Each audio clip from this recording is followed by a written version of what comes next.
بسم الله الحمد لله والصلاة والسلام على رسول الله صلى الله عليه وسلم. السلام عليكم ورحمة الله وبركاته.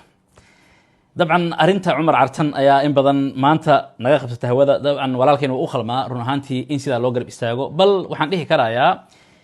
إن بريء ما شيء سإن آدي الدولة واخب خاضته أو أي شعب كخب خاتان لا تصو عالم إن ها أنا ونقدر شيء وسومالي وجو hadduu ahaan lahaa qof Israa'iili ah ama qof European ah cirka inta la geeyo ayaa Mareykanka ama ciddii arinta ku sameysay lagu qasbi lahaa inay dib u fakarto. Marka sidaa darteeda haddaan taa awoodin waxaan awoodnaa at least soo dhaweyn maamuusid ilaa magaceena Soomaaliyeed ay wax lagu gaarsiiyay dib weyn ay loogu geystay. Yani 2026 koobkan dhacaya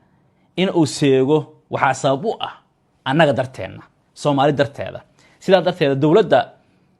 arintan sababteeda maadaama ay madax ka tahay oo mas'uul ka tahay ugu dhacay walaalkeena waliba waxa maqlay inay aad ugu dadaashay dawladda oo ay siisay baasaboor khaas ah oo diblomaasi ah maadaama baasaboorka Soomaaliyeed caadiyan loogu gali karin sida ahaataba dawladda intii ay samaysay ha ku darto maxaa yeelay nacam ayada mas'uulka dhibaatadan dhacday walaalkeena loogu geystay marka la fiiriyo magaciina ayada dabcan mas'uul ka tahay xambaarsan tahay marka annagana dabcan aan u kacno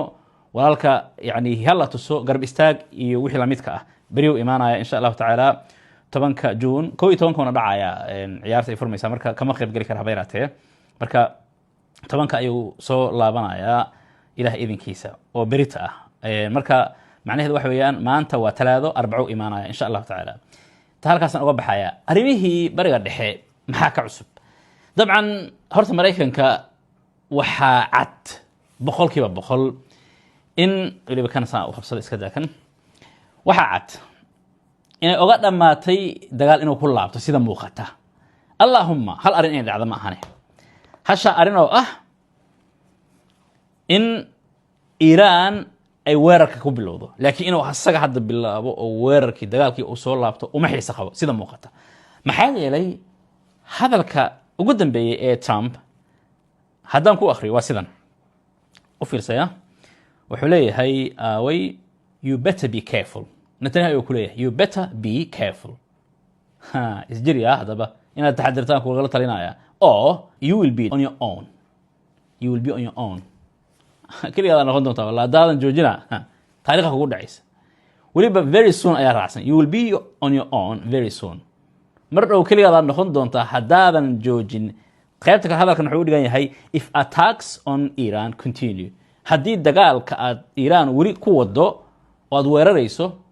balaa kugu dhacaysa yani hadalkan waa hadalkii hore ee subaxan haddii aad awlaadaada jeceshahay waalid qurbahana ku nooshahay doonaysa inaad ilaahay ku xidho kuna soo duceeyaan maalintaad dhimato haata ku barbaari barashada quraanka kariimka oo macadkan alfurqaan online keen awlaadaada waxay ku barayaan muddo aad u kooban xifdiga quraanka kariimka tasiixa iyo tilaawada barashada qorista iyo akhrinta higaada luqadda carabida barashada culumta shariicada islaamka tarbiyada sana islaamka iyo barashada luqadda carabida ee waliba afkeena Soomaaliga waxaana dhigaya macallimiin rag iyo dumar isugu jira fasalada la qaadanayaan waa fasalada caruurta iyo waliba dadka waaweyn haatan ka wac teleefanada shaashada kaaga muuqda وقتها والد إن أديك يا أولاد داد ودرسك دار البيان قرآن أونلاين أيدين ديارسي معلمين خبرات ديرات أهوله دروس أي بحنيان ميل كستوى الدنيا داد كتشوف تدا أديك يا أولاد داد واحد سي أونلاين وقبرن كرتان برشة دين إسلامك هذا بالدروس تانو بحنا وحكم ده حفتين تقرانك برشة هجادة برشة قرحين تفرتا برشة الدعوينك برشة اللغة العربية دي برشة اللغة الصومالية هذا لغو كل مدونة وحكم ده على عصر جيسوم واتساب يو تليجرام إذا حنو بيشن قاعدنا إنها أرديك هوبن فضلا كفايدة سونا ربلو سفر كي أتكبرن لهيد برشة القرآن كريم كيو أساس كدين إسلامك وحي فاهمين أنت دير نجلسوا حرير نمبر كواتساب كايش شد يدين معناها وحنبارسين يهان طبعا دونا إن إسرافيلين هذا الكاسي إن مريكان أو تصو إسرائيلي أنا الآن تنمد قالمي كرتيت أنا كعاونيني بل أوفر صواريخ دي هذا إيران صوتورتي وحلو قولي هي maybe more than half of them إن كبضن half مريكان خبتي يعني half لإسكو مهايو إنه خبتي أساقا oo intayna bas soo gaarin Israa'iil yaanihi inuu badda iyo adduunkaasi wadamadaas u taagnaa oo raadaaradii adduunkiisa informationkiisa iyo yani oo hatta wixii oo qaban tusaalaha ee soo gudbay informationka Israa'iil uu siinayay marka gargaarkan sidaa ah ee aan caadiga ahayn ayaan kula garab taagannahay, so you better behave. waa inaad caadi iska dhigtaa. waa hadalka si u qoran yahay ee Israa'iil lagu dhahay, Netanyahu lagu dhahay. Okay, arrintan marka waxay dhalisay waa maxay? oo Israa'iiliinta dhinacooda ka dhalisay, waxay leeyihiin Israa'iil does not need USA. does not need USA. macnaha Israa'iiliinta dhahaya waa xamlo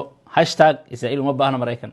#Israa'iil uma baahna Maraykan. yani waxay qaybinayaan hashtaggaasi. ujeedada maxay tahay ay u leeyihiin Israa'iil uma baahna Maraykanka? yani Maraykanka wuxuu gaaray in Israa'iil ula dhaqmo gobol ka mid ah goboladiisa, Israa'iil in farta loogu yeero.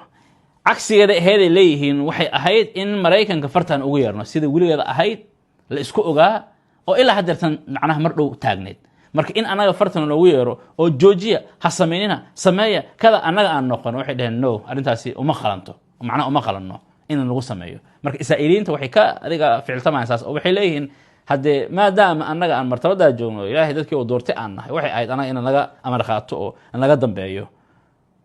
marka waa cajiib hadalkiisa ugu dambeeyay. marka Trump waxa weeyaan Israel and Iran will leave each other alone for at least a week. sabab macnaha wuxuu leeyahay horta Iran iyo Israel way isdeynayaan, midba midka kale ka joojinaya weerarka, laakiin for at least a week, ugu yaraan hal week. macnaheeda hal week waa guarantee wixii ka dambeeya wada hadal socda camal saas oo kale. almuhim sida u muuqato at least a week marka lagu leeyahay waxay u badan tahay in wiigaasi laga yaabo inuu hadal ka soo baxo wixii dhexmaray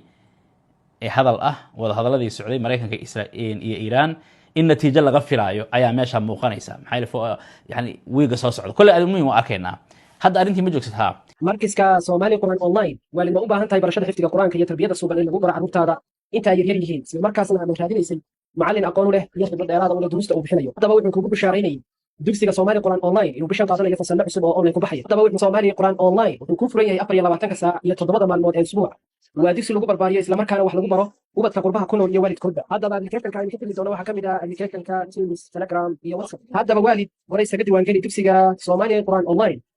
faahfaahin inta dheer naga soo xiriir nambarada shaashada idin ka muuqda. Israa'iil maxay sameynaysaa? xisbullah iyo arrimihii maxaa dhacay? way joojisay, farma dhaqaajin karto wabillahi yani joogsaday. meesha maxaa kaaga cad?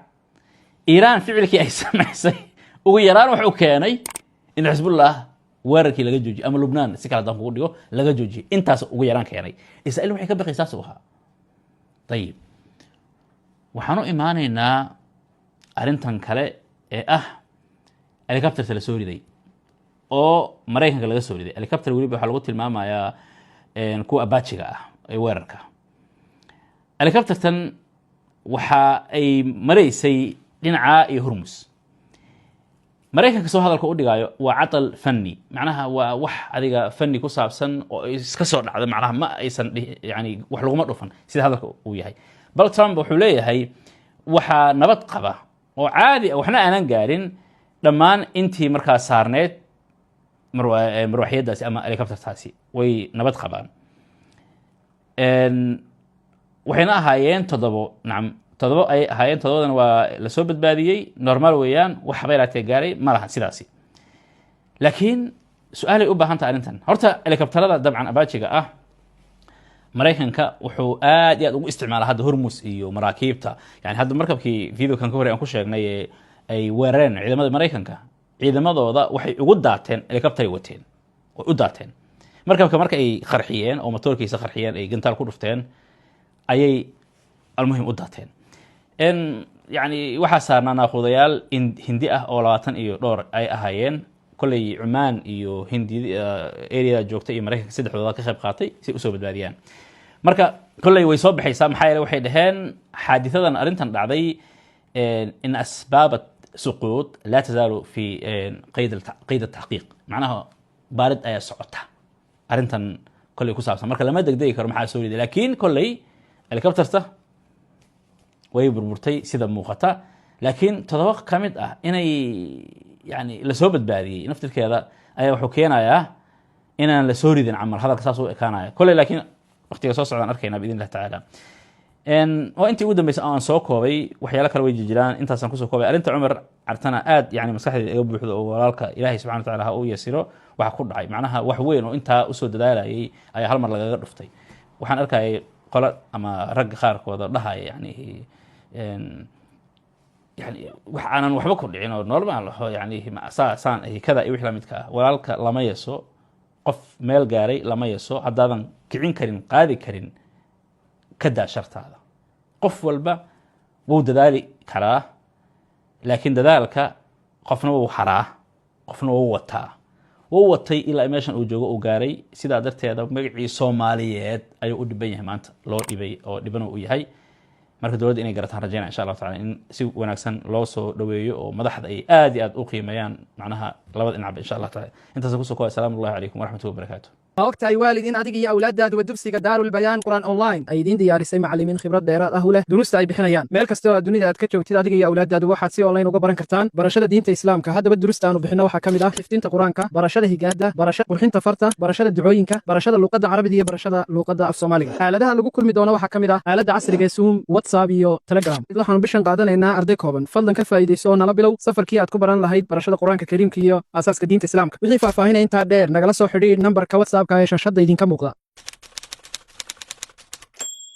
haddii aad awlaadaada jeceshahay waalid qurbahana ku nooshahay doonaysa inaanad ilaahay ku xidho kuna soo duceeyaan maalintaad dhimato haata ku barbaari barashada qur-aanka kariimka oo macadkan alfurqaan online keen awlaadaada waxay ku barayaan muddo aad u kooban xifdiga qur-aanka kariimka tasiixa iyo tilaawada barashada qorista iyo akhrinta higaada luqadda carabida barashada culumta shareecada islaamka tarbiyada sana islaamka iyo barashada luqadda carabida ee weliba afkeena Soomaaliga waxaana dhigaya macallimiin rag iyo dumar isugu jira fasalada la qaadanayaan waa fasalada carruurta iyo weliba dadka waaweyn haatan ka wac taleefanada shaashada kaaga muuqda markiska Soomaali Qur'aan Online waalid ma u baahan tahay barashada xifdiga quraanka iyo tarbiyada suuban in lagu baro carruurtaada inta ay yar yihiin isla markaasna aad raadinaysay macallin aqoon u leh iyo khibrad dheeraad ah oo duruusta uu bixinayo haddaba wuxuu kugu bishaaraynayay dugsiga Soomaali Qur'aan Online inuu bishan qaadanayo fasal cusub oo online ku baxaya haddaba wuxuu Soomaali Qur'aan Online uu ku furan yahay 24 saac iyo 7 maalmood ee usbuuc waa dugsi lagu barbaariyo isla markaana wax lagu baro ubadka qurbaha ku nool iyo waalidkoodba haddaba applicationka ay xidhi doona waxa kamid ah applicationka Teams Telegram iyo WhatsApp haddaba waalid hore isaga diiwaan geli dugsiga Soomaali Qur'aan Online si faahfaahin inta dheer naga soo xiriir nambarada shaashada idin ka muuqda ma rabtaa inaad barato sida lacag xalaal ah looga sameeyo online ku soo biir dulmidi.com oo hel koorsooyin faahfaahsan oo kaa caawinaya inaad horumariso xirfadahaaga waxaan hadda u fududeynay dadkeena inay lacag ka sameeyaan internetka dulmidi.com waxay bilowday barnaamijka affiliate-ka halkaasoo aad ku kasban karto ilaa 30% commission adiga oo dadka kale u gudbinaya koorsooyinkeena ma jiro wax maalgelin ah kaliya iska diiwaan geli hel linkaaga gaarka ah si aad u bilowdo lacag samaynta ka mid noqo kuwa lacagta xalaasha ah ka sameeya internetka haddii aad u baahan tahay caawinaad nala soo xiriir lambarka ka muuqda shaashada qoraal ahaan ama cod ahaan hana soo wicin booqo dulmidi.com oo bilow lacag samaynta maanta